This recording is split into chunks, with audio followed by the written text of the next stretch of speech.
with coverage you can count on. This is the Erie News NOWCAST. Good evening, I'm Haley Potter. Thanks for joining us for tonight's edition of the Erie News NOWCAST.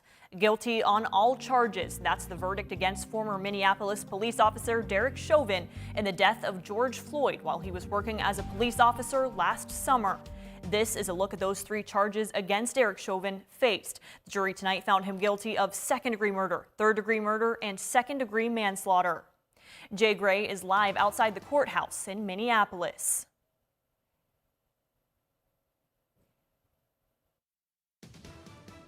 We, the jury, in the above entitled matter as to count 1, unintentional second-degree murder while committing a felony, find the defendant guilty. The decision was swift. As to count 2, third-degree murder, perpetrating an eminently dangerous act, find the defendant guilty. And powerful. Count 3, second-degree manslaughter, culpable negligence, creating an unreasonable risk, find the defendant guilty. Derek Chauvin, guilty on all 3 counts. The former Minneapolis police officer, now a convicted murderer. The jury took just 10.5 hours to find Chauvin responsible for the death of George Floyd after restraining him with his knee across his neck for more than 9 minutes last summer. Hundreds are gathering outside the courthouse, many who've marched for the better part of a year demanding justice for Floyd. A crowd is also spilling into the streets in what's now known as George Floyd Square, the place where Floyd was killed. I was really worried. I was worried about my city. Thank God my city will not burn tonight. This is a new day. This is something beautiful. This is something different. It's finally some little piece of justice. Jay Gray, NBC News, Minneapolis. And before hearing the verdict, we wanted to know what local lawyers thought about the case as a whole. Lawyers said they followed the trial and commented on the amount of pressure everyone in the courtroom must have been under, from the staff to the lawyers and the judge and especially the jury. We spoke to 2 attorneys, both saying with so many cameras and the eyes of thousands, if not millions on the courtroom, that adds another element that isn't common in most trial cases. Attorney Phil Friedman commented on the strengths and weaknesses each side had, starting with the prosecution. And their experts were extremely well spoken, well qualified, justified their opinions quite well. The defense has a much more difficult problem. Everything's on videotape. Our Elsbeth Meisner heard from another attorney about the importance of jurors and the responsibility that's placed on them. We will hear from them coming up tonight at 11. And I was with Bishop Dwayne Brock from the Victory Christian Center as the verdict was being read, and he was excited with the outcome. Take a listen.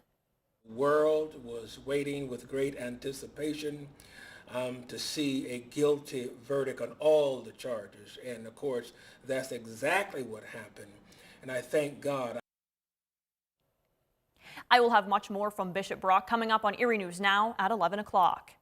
Turning now to vaccines. As of this Tuesday, more than 95,000 people have been vaccinated against COVID-19. Our region continues to outpace the state with full vaccinations. Nearly a quarter of Crawford and Erie counties have been vaccinated. Across the state, more than 2.6 million people have been vaccinated, which is about 21% of the state population. You can always find the latest COVID-19 facts and figures on our website, erienewsnow.com. Frontline workers in Warren County now have a new stockpile of personal protective equipment. Allegheny Health Network and Highmark are working with Warren General Hospital to stage drive-up events for EMS agencies. Over the next several weeks, the health system plans to hold drive-up distribution events. More than 90 EMS agencies in western Pennsylvania will receive face shields, masks, and gowns. Today's drive took place at the Youngsville Fire Department and served several local agencies. And AHN St. Vincent Hospital celebrated National Doctors Day by recognizing 4 of their outstanding physicians.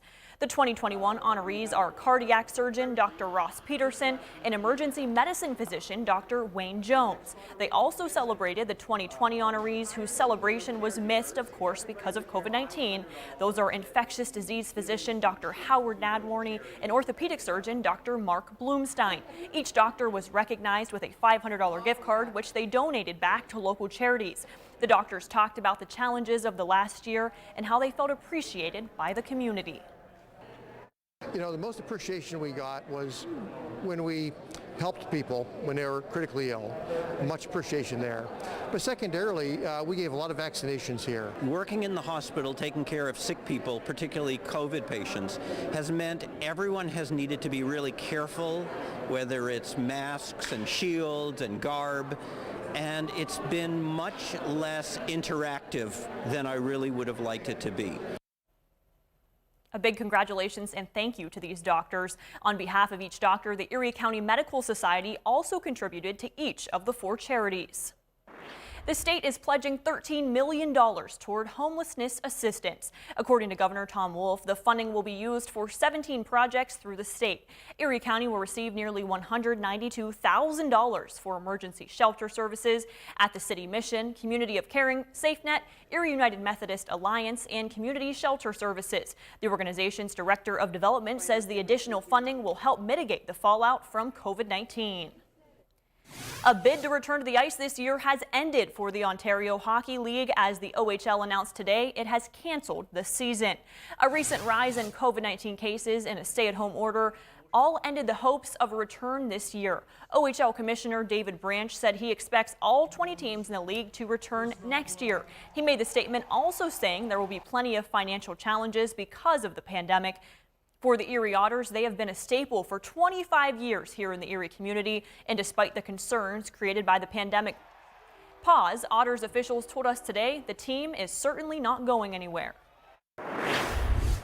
Blessed to have an owner who's 100% committed, and I think you'll see the Erie Otters not only will be back in September, but we'll be back, bigger and stronger than ever. And the message we sent the players this morning was that, we spent a lot of time working in the last 13 months on our character development and working on things like resilience and adversity.